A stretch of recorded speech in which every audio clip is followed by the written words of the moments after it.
ቲና ማን የነገረሽ? ከየት ነው ሰማሽው? ራሱ ባርኪ ነው የነገረኝ ማሚዬ። እኔ ደግሞ ዴቭ እንዳይታለል ጠንቀቅ እንዲል እየመከርኩት ነበር። ቲና በቃሽ። ተዋት ትንገረኝ። ምን እንደተፈጠረ ሁሉንም ነገር ትነግረኛለሽ። ነይ ግቢ። እንዴ ለምንድን ነው የምትገባው? ስለ አደይና ስለ ባርኮት ያልሰማሁትን ሁሉንም ነገር ትነግረኛለሽ። ነይ ግቢ። ሮማን አሹ ስራ ሄዶ ነው? አዎ ትዬ አሁን ነው የወጣው። እሺ ነይ ግቢ።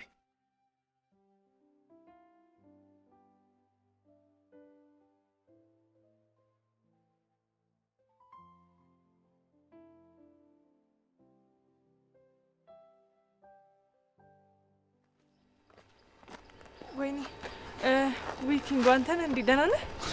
ዛሬ ከየት ተገኘሽ? እኔማ ከዚሁ። አንተ ግን ጠፍታል። ቆይ ምን አዲስ ነገር አለ? ምንም የለም። አንተ ግን በጣም ትገርማለህ። በቃ አደይ እንዲህ በቀላሉ ታውካት ማለት ነው? ቆይ አንቺ ለታውኳት አንቺ ምን አስጨነቀሽ? እሱማ ምንም አያገባኝም። ግን የተፈጠረ አዲስ ነገር የለም? ምንም ግን ያው ምን መሰለህ ኪንጎ ይኖራል፣ ግን አንቺ አይመለከትም። ቆይ እንዴ እኔ እዚህ ቆሜ እያወራሁ አንተ ጥላኝ ልትሄድ ነው? ምን ነው ቀራለሽ? ምን አይነት ንቀት ነው ደግሞ? አልጨረስኩም። ቆም አውረኝ። አንቺ ቆይ ያደረግሽውን ነገር የሰውልሽ ምን ይመስልሽ? ልቀቀኝ። ያዝልኝ በደም ያዛል። አንቺ ቤዛ አደይ፣ አረ ጥቃት እያደረሱብኝ ነው።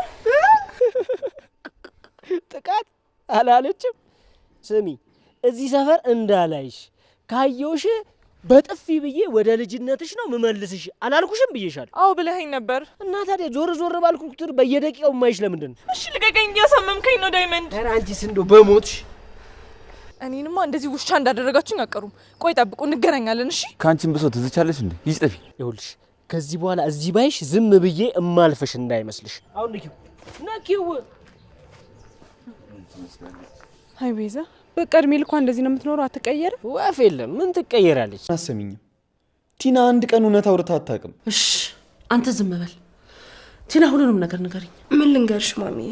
ሳትሞላቀቂ ስለ ባርኮትና ስለ አደይ ሁሉንም ነገር ንገሪኝ። ምን ደግሞ ወንድሜ ከዛች ዘጊ ጋር ምን አይነት ግንኙነት ነው ያለው? ዝም በይ ፍቅር፣ አንቺን አይመለከትሽም። ከቻላችሁ ውጡ። እንዴ ማሚ ምን እንደምትፋጠጡት? ማሚዬ እኔ ምንም ነገርሽ ነገር የለም። እንዳታስቢው። ቅድም ለዴቪ ነገርሽን እያንዳንዷን በዝርዝር ለኔ ትነግሪኛለሽ። አውቄ ነው። ኧረ እባክሽ። አውታለ አንቺ ግን እኔን አታምኚኝም አይደል? ቲና እውነት ተናግራ አታውቅም። ውሸቷን ነው። ተነጋግራችሁ ነው? እንዴት አለም? ቆይ እንዴት ብዬ ነው ከዚች ውሸታም ጋር የምነጋገረው? ቆይ ውሸቱን ከየት ነው የምታመጡት እናንተ ልጆች? ሶሪ ማሚዬ። ቆይ ስንቴ ነው ይቅር እምልሽ? ሁሌ ታጠፊያለሽ፣ ሁሌ ይቅርልሻለሁ ብለሽ በአንዱ ልጅ መጣሽ አይደለ? የለም አይሰማም አያይም ብለሽ ጭራሽ በልጅ መጣሽ። አሁን ላይሽ አልፈልግም። ውጪ። እንዴ ማሚ ወጪ ተነሺ።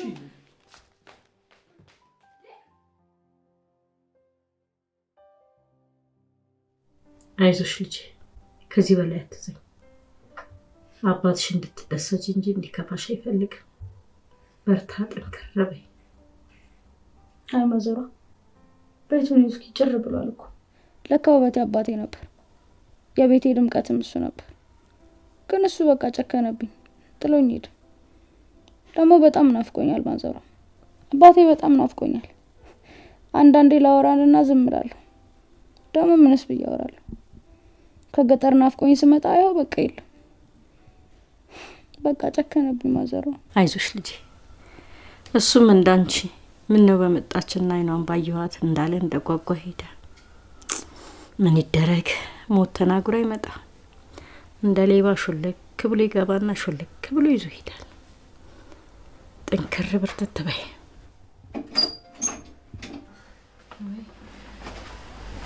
እንዴት ናችሁ? በረታችሁ? ምን ማለት እንዴት ነሽ? አደይ ላረግሽልኝ ነገር ደግሞ አመሰግናለሁ።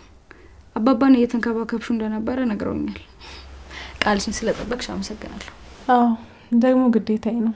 አባትሽ በጣም ደስተኛ ነበር። አዎ አባባ ከኪንጎ ውጪ ሰው ሲመጣ በጣም ነው ደስ የሚለው።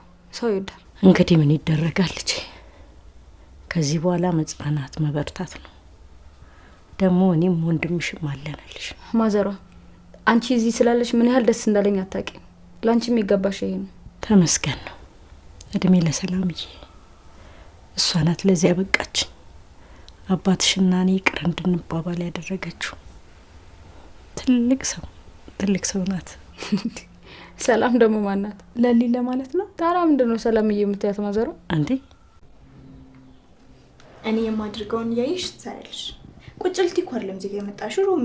እኔ እኮ እንዴት እንደምትሰሩ አላውቅበትም። እኔ አሳይሻለሁ። ደግሞ እኮ አሹ ጎበዝ እንደሆንሽ ነግሮኛል። እሺ ግን አትፍሪሺ። እዚህ እኮ ማንም የለም፣ እኔ እና አንቺ ብቻ ነን ያለ ነው። እሺ ዘፈን አለ ወይስ እኔ ነኝ የምዘፍነው? ብትዘፍኝ ደስ ይለኛል ሮሚ። እኔ አልችልማ። እሺ በቃ ታዩ። እኔ ዘፈኑ ዘፍናለሁ፣ አንቺ ደግሞ እኔ የማደርገውን ነገር ሁሉ ታደርጊያለሽ። አፍረሽ ባልሆነ። እሺ ይቅርታ በቃ። እሺ በቃ ጀምሪ። እንኳን በጉራ ደረት ተነፍቶ አልቻለውም ሰው አንገቱን ደፍቶ ዝቅ እያሉ ነው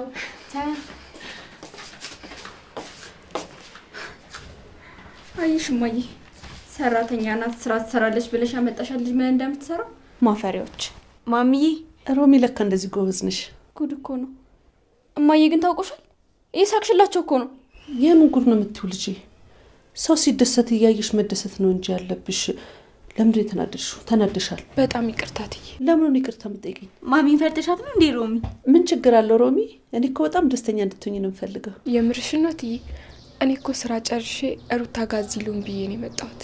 የኔ ልጅ እንደፈለግሽኝ፣ አትሳቀቂ፣ አትፍሪሽ። እሺ ትዬ አመሰግናለሁ። እማዬ ግን የምርሽን ነው? ቆይ ምን ነክቶሻል? ዛሬ እቺ ሰራተኛ ስራዋን ትታ ትዝለል እያልሽ ነው? አደይንም እንደዚህ እንደፈለግሽ ቤትሽ ነው እያልሽ ነው ጉድ አድርጋ ነው ሄደችው። አንቺን አይመለከትሽም ፍቅር። ከቻልሽ ልብ እንደዚህ ነው። አይ እንደሱ አይደለም። ቆይ ይሄኛውን እጅሽን እዚህ ጋር አድርጊ፣ ይሄኛውንም እንደዚህ አድርጊ። ከዛ እንደዚህ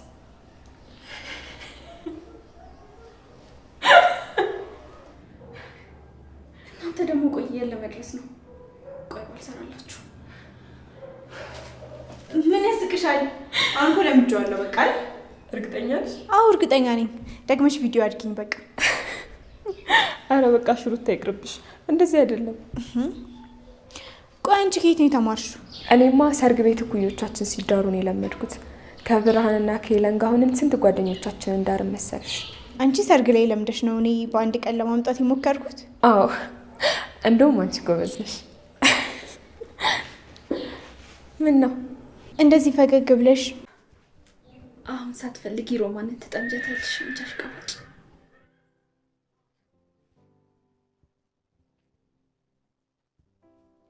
ትርፌሉ ፈጣሪ ላንቺ ማይገባውን ሰው ስለወሰደልሽ ፈጣሪ ማመስገን ያለብሽ። እሱንማ ለማመስገን አይቻልም። አንዳንድ ጊዜ የኛ ያልሆነን ነገር የኛ ለማድረግ በምንታገልበት ሰዓት ትርፉ ለኛ ህይወት ድካምና መከራ ነው የሚሆነው። እሱ ፈጣሪ ህይወቴን ይምራው እንጂ እኔ ማምን አቅም አለኝ ብለክ ነው። አዎ እኛ እናቀም፣ እሱ ነው የሚያውቀው።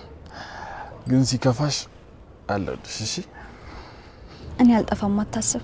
ግን ደግሞ አንተ መጥፋት አትችልም። ባትኝስ መች ያስለኛል ብለሽ ነው። እመጣለሁ እንዴ? እሺ በቃ ቻው። ምን ነው? ስለ ሁሉም ነገር አመሰግናለሁ።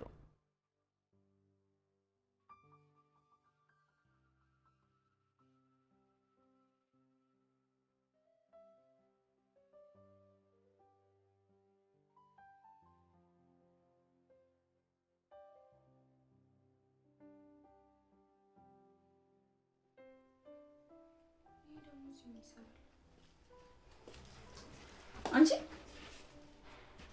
አቤት ፍቅር፣ ምንድን ነው ያልሽው? ምን ያስዋል? እሱ የማን ነው ልብስ? የሩታ ልብስ ነው። አንቺ ሌባ! ነይ ወደዚህ። ፍቅር ምን እያደረግሽ ነው? ትንሽ አታፍሪም? ትንሽ ነጭ ፍቅር ትንሽ ውጭ። ቆይ ምን እያደረግሽ ነው? ፍቅር ሮሚ ምንድን ነው እሱ? ምን ሆናችሁ ነው? ሩታ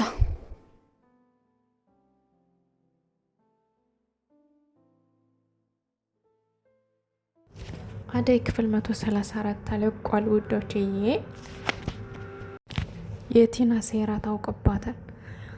አደይና ዴቭ እንግዲህ ይቅርታ ተባብለዋል ውዶችዬ። በጣም ደስ የሚል ነው። ቪዲዮ እስከመጨረሻው እዩት። ሰላም ሰላም፣ ውድና የተከበራችሁ የቻናሌ ቤተሰቦች እንዴት ናችሁ? እኔ ያለው እግዚአብሔር ይመስገን ሰላም ነኝ። ሰላማችሁ በክርስቶስ በዘት ይበልልኝ። ለቻናሌ አዲስ የሆናችሁ ሰብስክራይብ እንዲሁም ደግሞ ላይክ ሼር አድርጉልኝ። ሀሳብ አስተያየት ካላችሁ ደግሞ ኮሜንት ስራ አስቀምጡልኝ ውዶችዬ።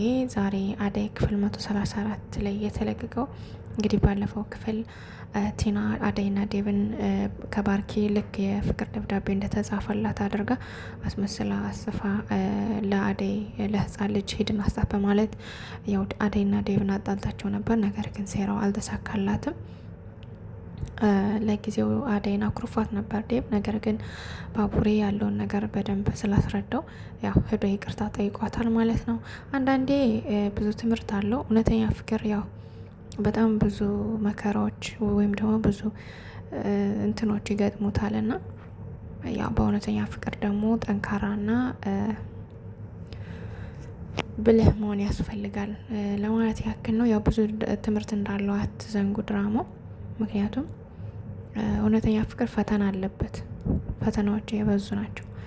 ግን ያንን ነገር ደግሞ ተቋቁሞ አልፎ ከትልቅ ደረጃ መድረስ ደግሞ ታላቅነት ነውና አደይና ዴቭ ዙሮ ስለታረቁ ደስ ብሎኛል።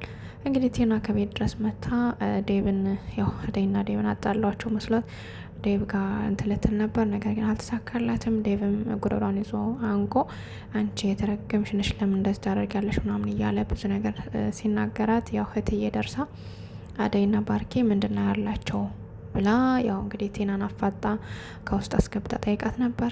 ነገር ግን ቲና ደግሞ እንደገና አውቄ ነው በማለት ያው ዴቭን ስለፈራች አውቄ ነው በማለት ወታ ሄዳለች ማለት ነው። ወታ ከሄደች በኋላም ያው ቤዛን አሁንም ደግሞ በሌላ መንገድ አጣላያቸው ብር ጨምርሻለሁ እያለ ትገኛለች። እንግዲህ ቤዛ ብር መሰብሰብ ነው አመለው። ዙሮ እንግዲህ ቤዛ ደግሞ በሌላ መንገድ እንዴት አድርጌ የሚለውን ያው ብዙ እንትን አለቻትም እየጨዋችባት ነበረ። ውዶችዬ እንግዲህ ይሄን ደግሞ ቀጣይ ክፍል የምናይ ይሆናል ማለት ነው። እንግዲህ እትዬ ይቅርታ ውዶችዬ ሮሚ እንግዲህ ከሩታ ጋር ወይም ደግሞ ሩታ ከሮሚ ጋር ያው አዲስ ፍቅር ይዘዋል ማለት ነው። ውዶችዬ ደስ ይላል። አብረን እንደንስ በማለት ይዛት ያው እያዝናናቻት ትገኛለች ሮሚን። ሮሚ ምስኪን ልጅ ናት። ነገር ግን ፍቅር ደግሞ የምትሰራው ስራ እሷና ሮሚና ሩታ ስለተስማሙ ለሷ ለሁለታቸው ደግሞ የሆነ ነገር አቅዳላቸዋል እነሱን ለማጣላት ማለት ነው። ምክንያቱም የሩታ ልብስ ይዛ ሂዳ ከሮሚ መኝታ ክፍል ከትራሷ ስር በማድረግ እንግዲህ ሁለታቸውን ልታጣላ ሞክራለች ማለት ነው። ነገር ግን የሚሳካለት አይመስለኝም። ልብሱ ተገንጧል። ዙሮ ሮሚ አግኝተዋለች። አግኝታ ማን ነው ከዚህ ያስቀምጠው እያለች እንዳለ እንግዲህ ፍቅር ደርሳ ወስዳ እጇን ይዛ ሳይታታለች ማለት ነው ለሩታ። ሩታ ምን እንደምትል አላውቅም። እንግዲህ ይሄ ደግሞ ቀጣይ ክፍል ይቀርባል ማለት ነው። ወዶች እንግዲህ ቅምጥል ባለፈው ክፍል ላይ ያው አባቷን አታለች። ከዛም የተነሳ እንግዲህ ያው ኪንጎ ውዱ ፍቅረኛዋም አልተለያትም፣ ከጎኗ ነው። ምክንያቱም እሱም ብላ ገጠር ድረስ በመሄዷ አባቷን አጣዋለች እና ያው ትልቅ ጸጸት ነው በነገራችን ላይ በጣም ከባድ ጸጸት ማለት ነው። እና ከዚህ አንጻር ያው ከጎኗ ሆኖ ምግብም እየሰራ እያበላት ይገኛል ማለት ነው። በዚህ አጋጣሚ ኪንጎ ጎበዝ ብያለሁ፣ አድናቂ ነኝ። እንግዲህ የባቡሬ እናት ቅምጥልን እየተንከባከበቻት ይገኛል ማለት ነው። ልክ እንደ ህፃንነቷ ከጭኗ ላይ አስተኝታ ራሷን እየዳበሰች አይዞሽ ሁሉም ነገር ያልፋል ምናምን እያለቻት ነበር ማለት ነው። ውዶችዬ ያው ቅምጥል አሁን እየተረጋጋች ትመስላለች። ያው ሁላቸውም ከጎኗ አልተለዩዋትም እና ዳይም እና ሊሌም ሁላቸውም እና ባቡሬም እንጀራ ነቷም አልተለዩዋትም። ያው እየተጽናናች ነው እንግዲህ ቀጣይ ደግሞ ምን ደህና እንደምትሆን ከዚህ በላይ እና ያው ወደ ፍቅሯ እንደምትመለስ እርግጠኛ ነኝ ማለት ነው። ምክንያቱም አሁን ኪንጎ ትንሽ እፍረት አለበትና ከዛ አንጻር እሷ ደግሞ አሁን መከራ ላይ ስለሆነች ጸጥ ብለዋለች። ብዙም እየተናገረችው ብዙም እየተቆጣጠረችው አይደለምና እንደምታያት ቅምጥል ማለት በጣም ጸባይዋ ከባድ ልጅ ናት። ያው ኪንጎን በግድ አስገድዳ ማለት ነው እንግዲህ ያፈቀረችው። ግን ደግሞ አሁን ላይ ጸጥ ስትለው ምናልባት ስሜቷ ቀንሶብኛል ብሎ ያው እሱም ጓ ብሏል ማለት ነው። ነገር ግን እሷ እንደዛ ሳይሆን ያው መከራ ላይ ስለሆነች ነው እንግዲህ ያው ደህና እንደምትሆን ቀጣይ እና ወደ ህሊና ወደ እንትና እንደምትመለስ እርግጠኛ ነኝ ውዶችዬ። እንግዲህ ሮሚና ሩታ እየደነሱ አይታቸው ፍቅር መታ እየተቆጣቻቸው ነበር። ነገር ግን እትዬ ስላይ አይታ እትዬ አብራ ስለነበረች እሷ እንግዲህ ተቆጥታታለች። ፍቅር ምን አደረጉሽ? በትርፍ ሰዓቷን የተጫወተች ምንስ አደረገችሽ? ግን ሮሚ ከየት ነው የተማርሽው ይህን ሁሉ እስክስታ ያለችም ስትላት ነበረ። ሮሚ ደግሞ ሰርግ ቤት ሂጄ ነው በልጅነት የተማርኩት እያለችም ስትነግራቸው ነበር ማለት ነው። ሩታ ደግሞ አይሆላትም እስክስታ፣ ነገር ግን ያው እንደ ዳንስም እንደምንም ትሞክራለች ማለት ነው። እና አስተምሪኝም እያለች ትገኛለች ማለት ነው። ሁሎችዬ ሮሚና ሩታ ፍቅር ስለሆኑ በጣም ደስ ብሎኛል። ውዶችዬ እንግዲህ ዳያመንድ ከቤዛ ጋር በስተመጨረሻ ይገናኛል ማለት ነው። ከዛም ቤዛ እንግዲህ እናቴ ታማ ምን ብላ ያው ስለፈራችው ይመታኛ ብላ ስለፈራች እናቴ ስለታመመች ነው እንደዚህ ብር የምጠይቀው ምናምን እያለች ስትወላበር ነበረ። ነገር ግን ዳያመንድ እሽ የምንታዘሽ ታዲያ ምናምን በማለት ያው እንትን ሲላት ሲያሾፋትና ሲዝትባት ነበረ። ከዛ እሷ ደግሞ የእውነት ነው የምር ምናምን እያለች እንትን ስትል ነበር። ነገር ግን ነይ እሺ አብረን እንሂድ፣ እናትሽ ታማ ከሆነ ነይ ሄደን እንጠይቃቸው፣ እኔ መሄድ እፈልጋለሁ በማለት ሲላት እንግዲህ ደንግጣለች። ምክንያቱም ውሸቷ ታውቆባታል። እሷ በውሸት እናቴ ታማ ወንድሜ እንዲህ ብሎ ወንድሜ እንደዚህ ሆኖ እያለች የሰው ብር መዝረፍ ስለለመደች ከበፊት አንስቶ ባርኪና ኤላንም ብዙ ብር በልታቸዋለች ባለፈው። ቀጣይ ደግሞ ፍቅርንም እነትዬንም ብዙ ነገር አድርጋለች እና ከዛ አንጻር ያው ውሸቷ አሁንም ስለሚታወቅባት ለዛ ነው ማለት ነው። በስተ መጨረሻ እንግዲህ እሺ ብለው ከዳያመንድ ጋር እየሄዱ ይገኛሉ። እንግዲህ የት እንደሚትወስደው አይታወቅም ውዶችዬ። እስኪ ቀጣይ ክፍል ይሄ ይቀርባል ማለት ነው፣ አብረን እናያለን ማለት ነው። ቀጣይ ክፍል ሲቀርብ እንግዲህ አደይና ዴቭ ሊጋቡ ነው ትላላችሁ። ሽማግሌ ልኬ ላገባሽ ነው እያለት ነው። እሷ ደግሞ አገር ቤት እንዴት ነው የምሄደው? ምክንያቱም አባቴ ከሰማ ይገለኛል፣ በፍጹም አይፈቅድልኝም። ስለዚህ እሱ የፈለገው እንዳገባ ነው የምፈልግ፣ እንዴት ነው የሚሆነው እያለ እየተጨነቀች ነው። እንግዲህ ዴቭ ደግሞ ችግር የለም እንደምንም ቢሆን አስተካክላለሁ እያለ ይገኛል። ውዶችዬ የዴቭና የአደይ ሰርግ የናፈቃችሁ ኮሜንት ላይ አስቀምጡልን። እንዲሁም ደግሞ ላይክ ሸር አድርጉልኝ ቪዲዮውን። አደይና ዴቭ በቅርቡ ይጋባሉ ማለት ነው ውዶችዬ። እንግዲህ ማለት ዴቭ እንግዲህ ሊዱ ትመጣለች፣ እህቱ ማለት ናት ሊዱ ከመጣች በኋላ ደግሞ ለሊዱ ይነግራትና ያለውን ነገር ለቤተሰብ ይናገሩና ከዛ ሽማግሌ ይላካል ማለት ነው ውዶችዬ። እንግዲህ የዛሬው ክፍሌን ይመስል ነበር። ቀጣይ ክፍል እስከምንገናኝ ደህና ሰንብቱ። የምታበረታቱኝ እንዲሁም ደግሞ ላይክ ሸር የምታደርጉልኝ እግዚአብሔር ያክብርልኝ። ታንኪዩ ሶ ማች። ባይ ባይ። መልካም ምሽት ተመኘሁላችሁ ውዶችዬ።